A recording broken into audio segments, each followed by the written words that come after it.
How's it going, guys? This is Brandon from USF1. Thank you again for tuning in to another video. This time it is the preview for the Japanese Grand Prix that is going to be held on October 8th this weekend.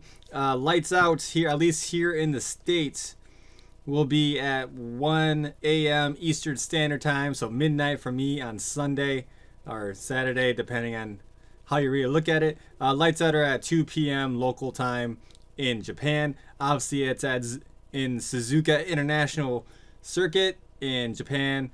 I'm not even gonna try to pronounce the official city name in Japan where it's held.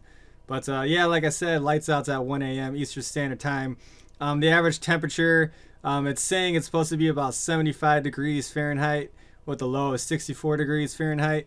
No rains in the forecast, but with it being Suzuka in Japan especially, that can change on an hourly basis. So you never actually know if that weather forecast is correct. We're going to have to look at it on the day of to actually know the real weather. Obviously, the circuit length is 5.8 kilometers in length or 3.6 miles long. They're going to be going around 53 laps. They're going to be going around clockwise. Well, the circuit's kind of based, it goes from 6 o'clock to 12 o'clock sort of way. But yeah, it's still officially clockwise with the normal race distance of 307.471 kilometers or 191 miles. Yeah, guys, I'm definitely looking forward to it. Here's a picture of the circuit. Of course, with 18 corners in total, this track actually is very demanding for the driver overall. As you can see, the S-curves is a very important line because there's only really one precise line to get through the S-curves, because you have to be able to take it with as much speed as possible along with a fast exit. So traction is very key at the exit of that corner. And then obviously corner 15 is the famous 130R, which will be taken flat out, which will be a real challenge.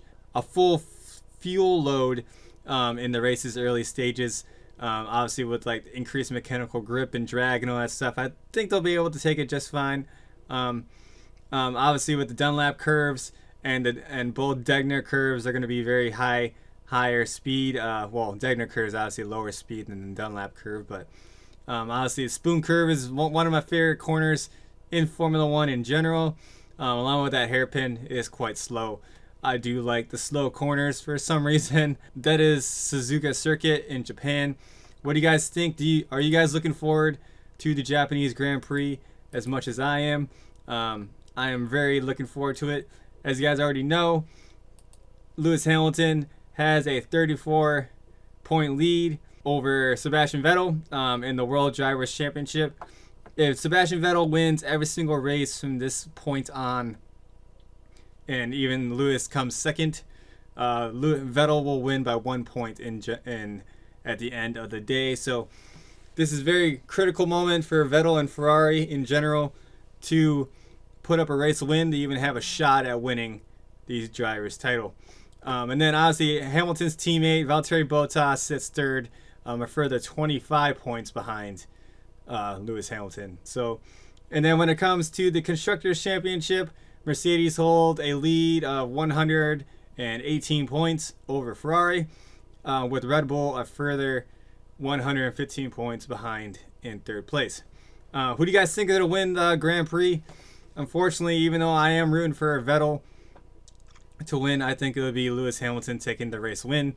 Of course, I said that last race too in Malaysia, and look what happened. Lewis was second, but he also didn't really try to get first place back. He didn't really need to. But yeah, you guys know who I'm gonna go for, at least when it comes to the race win. First I want to talk about Haas. It is Kevin Magnusson's birthday today, so happy birthday, Kevin Magnussen. You are the man. Let's hope for a great birthday week for you in Japan with a points finish. I would love a double points finish. Roman to finish right behind you.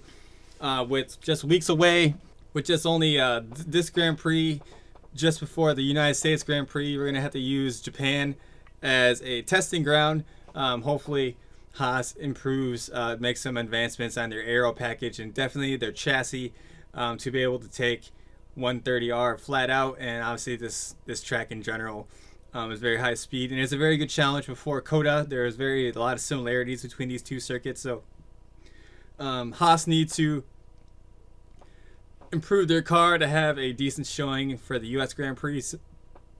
So hopefully they make some of the improvements here, and they solve their their overall problems. So far, we had to be able to catch up to the other midfield teams that seem to be taking a step higher than us. So we need to catch up, and this is where we need to catch up now. One couple weeks before their home Grand Prix, Haas's home Grand Prix. Definite need to do some work and make sure you guys don't embarrass yourselves in front of your own home fans at Circuit of the Americas. But what do you guys think? Drop a comment below. Who do you guys think is going to be the race winner? I'd love to find out. Until my next video, guys, I'll probably be posting either Sunday or Monday, depending on when I can get in front of the computer and make the video. But until then, guys, that's my Japan preview. Hope to talk to you soon. Hope you guys have a good day. Subscribe if you're new. Slap that like button. And I'll talk to you soon, guys. Peace.